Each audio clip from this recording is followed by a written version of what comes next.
Aujourd'hui, c'est pas pour un trip de pêche comme les autres que je me prépare. Je m'en vais au Bassmaster Kayak Series, un des plus gros et plus prestigieux tournois de pêche en kayak au monde. Pour moi, c'est pas juste un tournoi, c'est un rêve que je caresse depuis longtemps. Suivez-moi dans mon aventure, je vais vous expliquer de A à Z mon cheminement et voyez si je vais réussir à atteindre mes objectifs. Mon nom c'est Stéphane Blais, je suis représentant des ventes chez Nigava Sport, un des plus gros distributeurs de pêche au Canada depuis 3 ans et demi. Je suis aussi responsable du marketing et des commandites chez Team Brother Fishing, en plus d'être sur l'équipe de pêche de Wilderness System et d'être ambassadeur pour CMD Marine.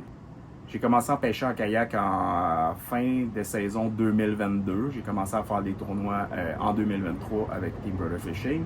J'ai fait toute la saison. Ensuite de ça, l'année passée, j'ai fait encore là, la trail de Team Brother Fishing ainsi que tous les tournois connexes. J'ai aussi participé là, au Elite Kayak Fishing dans l'État de New York en début de saison. Puis j'ai participé au Ontario Kayak Bassmaster vers la fin de la saison. Cette année, dans le fond, c'était un gros défi pour moi. Là. Je voulais vraiment pouvoir aller au Bassmaster Kayak Series dans l'État de New York. C'est une question de timing. Ils viennent pas souvent dans le coin. Là. C'est souvent plus là, le plus haut qui monte d'habitude, c'est comme Virginie ou Caroline du Nord. Fait qu'il faut faire des 8, 9, 10 heures de route, tandis que là, ils sont à 1h30 de la maison. Fait que c'était vraiment là, une priorité pour moi cette année, là, avec la trail Team Brother Fishing, de pouvoir participer à ce tournoi-là, d'annuler les autres, là, comme l'Ontario Bassmaster ou les autres tournois que je fais aux États-Unis habituellement. Donc, je m'en vais là sans attendre, je m'en vais là vraiment pour l'expérience. On ne se cachera pas, là. Il y a des pros qui font ce circuit-là. Il y a du monde qui sont payés là, pour pêcher là, à semaine longue. Donc, c'est pas mon cas. Moi, je suis payé pour vendre le stock, mais pas pour pêcher, malheureusement. Fait que c'est vraiment là, pour moi là, une expérience que je m'en vais vivre. Je vais essayer comme objectif de faire mes 5 poissons pendant les 2 journées. Quand on pêche pas en tournoi, on le sait, là, c'est facile. On sort 15-20 achiganes la journée, des fois 50. Mais en tournoi, c'est tout le temps un peu difficile. Là. On dirait que le poisson, il le ressent au bout de la ligne là, qu'on est en tournoi. Fait qu'il nous fait payer un petit peu là, pour le restant de l'année quand on y va en fan fishing. Fait que c'est ça. C'est vraiment ça mon objectif pour la semaine. Avant tout, là, pour parler un peu de moi, dans le fond, je suis un passionné de pêche en kayak depuis que j'ai commencé là, en 2022. Puis j'ai comme tellement le goût de faire découvrir le sport à tout le monde au Québec, puis qu'il y ait de plus en plus de monde qui fasse des tournois, qu'il y ait de plus en plus de monde qui pêche en kayak parce que c'est tellement une belle pêche que je fais des vidéos dans le fond sur mes réseaux sociaux pour faire connaître ça, puis essayer là, de propager là, ma fièvre pour la pêche en kayak. Mon but en faisant cette vidéo-là, c'est vraiment là, de vous expliquer dans le fond là, le parcours là, que je vais faire, là, puis l'expérience de A à Z.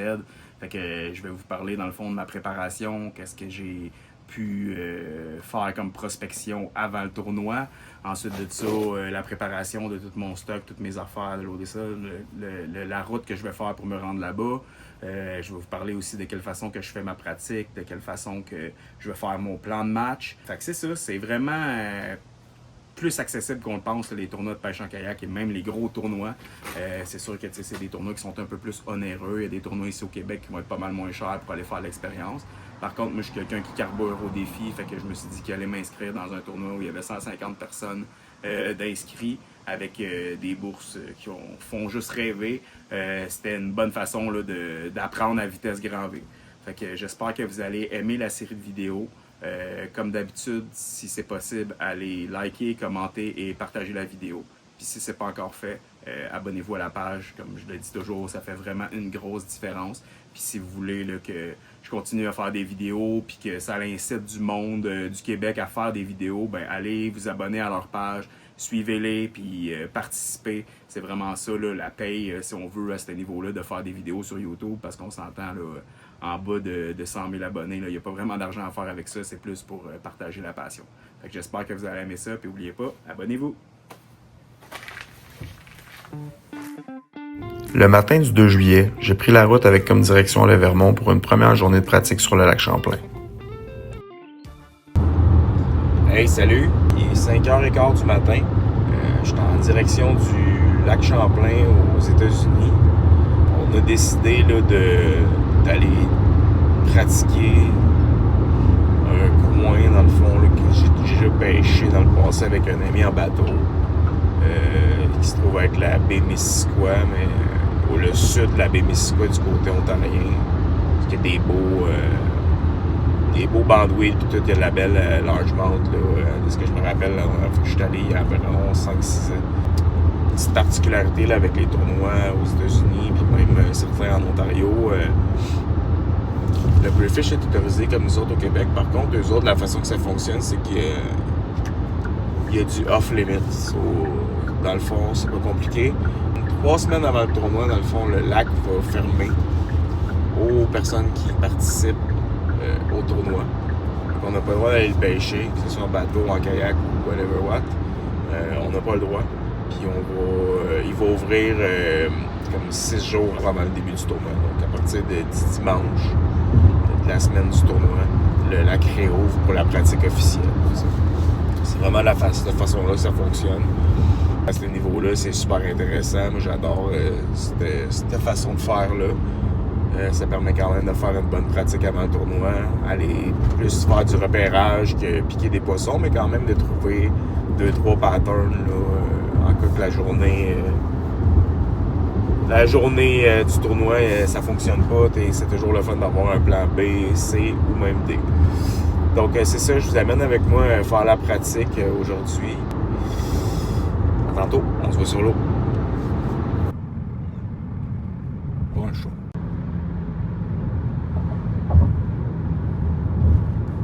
J'ai donc continué ma route jusqu'à la descente de West Swanton dans le Vermont pour aller rejoindre mon bon ami Sean Simon.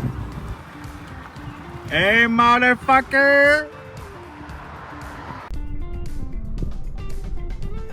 Une fois sur le spot, j'ai repéré un gros banc de roseaux. C'est exactement le type de végétation qui pouvait abriter de grosses largemouths.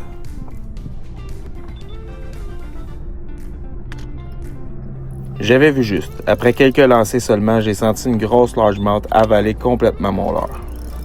C'est chaud. C'est une big mama.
Donc, le premier poisson de ma pratique, un soft jerkbait blanc de la compagnie Exxon.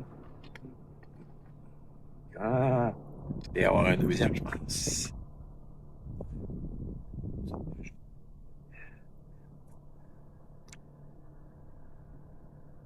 Fait que ouais, c'est ça. Premier poisson de la pratique sur un soft jerkbait de la compagnie Exxon, Whiplash blanc.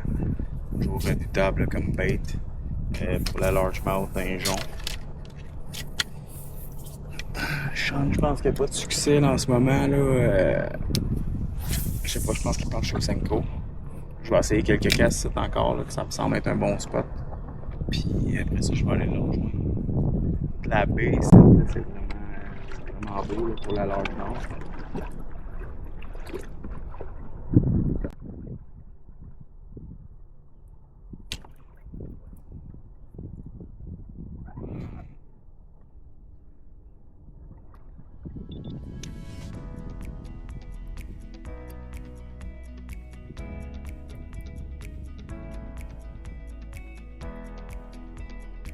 Frappé dans 4 pieds d'eau.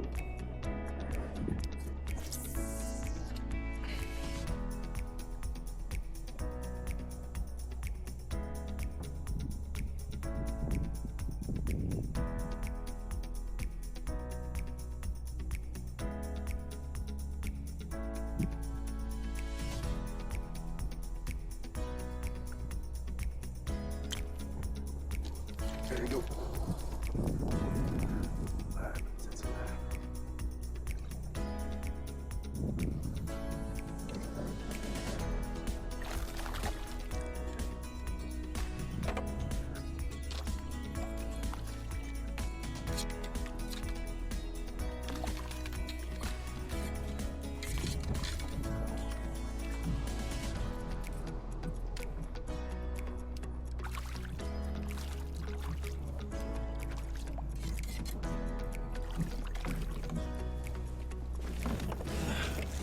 petite, pas mal petite en fait.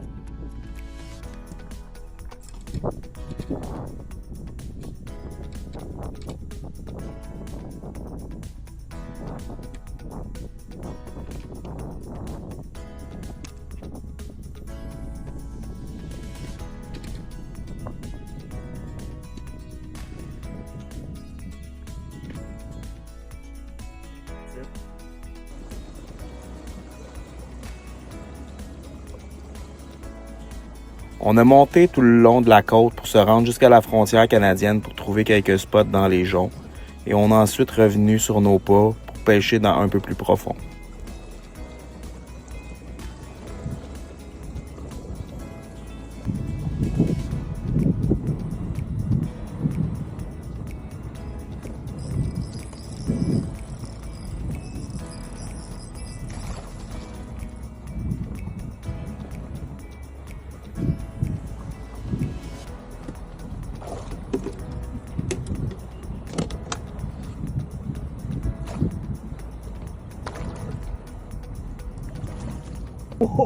Oh, it's a nice one, man.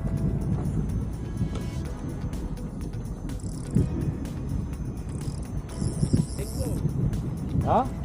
Senko, yeah. Ember with the chartreuse tips. If you want some, I have like 10 packs.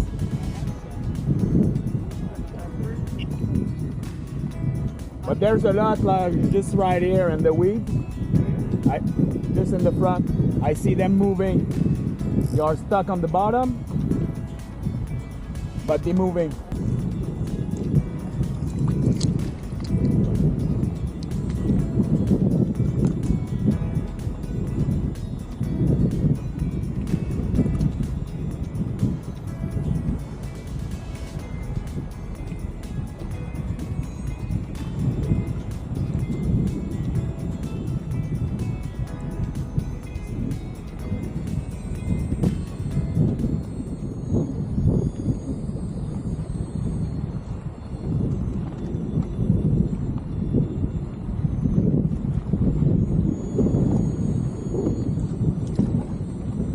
Une belle largemouth de 15,5 pouces qui venait compléter mon bac de 5 poissons pour un total de 77 pouces et quart.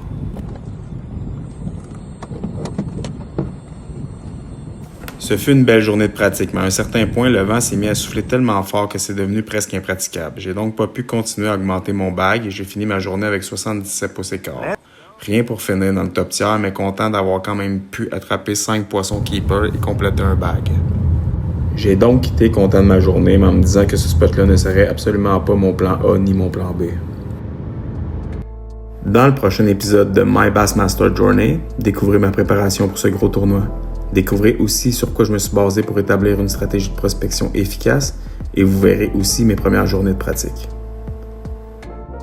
J'espère que vous avez aimé le premier épisode. S'il vous plaît, likez et partagez la vidéo en grand nombre, mais surtout, abonnez-vous.